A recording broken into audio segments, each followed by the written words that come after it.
teams. And that's a technical term, because these were men who carried large jacks that literally raised up the rails by jacking them up. And the foreman down the line would put his face down on the rail like this and look down the rail to tell you if it was high enough or low enough or one side had to come up. And you would either shimmy the jack or you'd pump it up until he'd wave like this. This was a challenge because it was a busy work site and there was always equipment going, and the foreman was 50 yards away and he was French Canadian. He was so French Canadian, his English sounded like Swedish.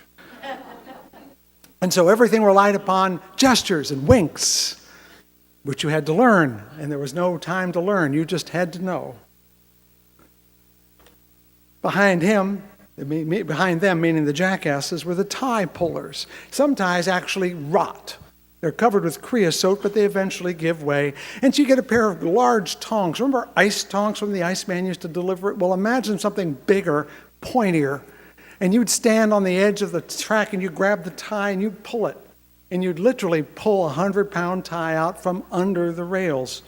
And behind them was the new tie team, whose job was to slide in the new ones. You wouldn't take them all out, by the way, only the ones that were really bad. Then came the one piece of automated equipment we used, the tamping machine, which would come behind and lift up the tie so that it was right underneath the rail where it was newly leveled. And we'd all get behind it with our shovels and shovel the stone and the gravel in behind it. And then the track would be spiked. That's the part you all heard about, the spiking of the rail. Remember John Henry, who was laying track in that song against the track laying machine? Well, it's a lot harder than it looks, because that hammer has a long head because it has to reach over the rail. And if you hit the rail, it dings really loudly and people laugh very hard. But if you go over the rail and hit it wrong, you will literally knock the head off the handle, and that hammer is no good for the rest of the day. So you don't do that. Needless to say, new kids were not given this job. And we were young and supple, but it was the old, fat, gray, grizzled men who with one hand would lift up a hammer, and suddenly their sinews would pop out of their arms, and they'd look at you like, yeah, I can do this. And they'd drop that once, twice, and in that spike would go, and off they would go to the next one. Experienced hands. Yep. When all that was done, we would straighten the track because it would go from side to side. You know how you straighten track? You get 8 men to stand next to the track with crowbars, and you shove it. And then you shove it again. That's what I did all that summer. I took shovel and I shoveled dirt and I shoveled gravel, and I got tan and brown, not from the sun, mind you, but from the creosote that rubbed off on my hands, which, by the way, is poisonous, and got all over my belly too. It stayed there for over a year.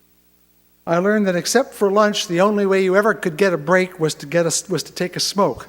Everyone smoked, except the old and the fattest man who chewed red man tobacco and spat very precisely. It was dreary, demanding, back-bending work, and I was glad to walk away in August.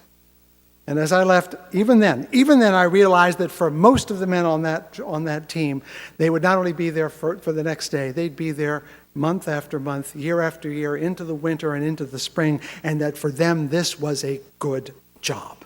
It paid a solid wage. They got health care. They got retirement benefits. They came in their cars and their trucks. They had a little summer camp down by Lake Champlain. They had enough to go fishing a week of the year. They were proud of their jobs. Now, they had no care for us snobs in eventual suits, but they also knew that they wouldn't get rich either. They were in their place and proud of it.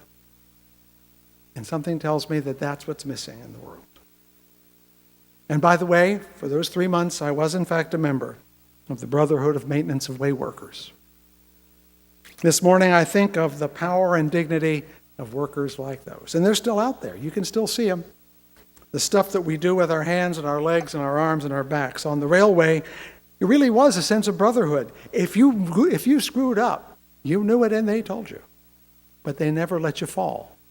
Once I got hit by a railway tie that was being swung from a crane. It hit me right in the leg, and before I hit the ground, I was on my way to the hospital. I was not damaged, but they did not chide me. It's dangerous work. We cared for one another out there. And when on a very hot day I couldn't keep up the pace as the spike puller because everything on behind, remember the whole train depends on the spike puller staying, keeping up the pace. And one day I couldn't keep up with it. It was a hot day and I wasn't good at it yet. That old man came up behind me, grabbed it away from me, and in 10 minutes freed up about 100 spikes, handed it back to me with a nasty wink. But he smiled too, because he knew that it was hard and that I was just a kid. And I learned a lesson in respect for his skills and that he really did respect me, even though he was giving me a tough time. This past summer, I had a little more time on my hands than I usually do, and my younger son, and if you've ever had a older teenager or a young adult, you know that they don't have parents, they have staff.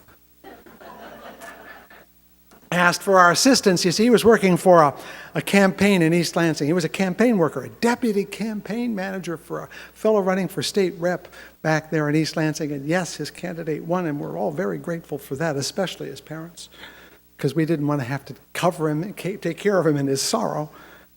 But he needed help, and I said, great, we'll be there. And I expected he wanted us to make phone calls or give advice or be wise. No, the bathrooms needed to be cleaned.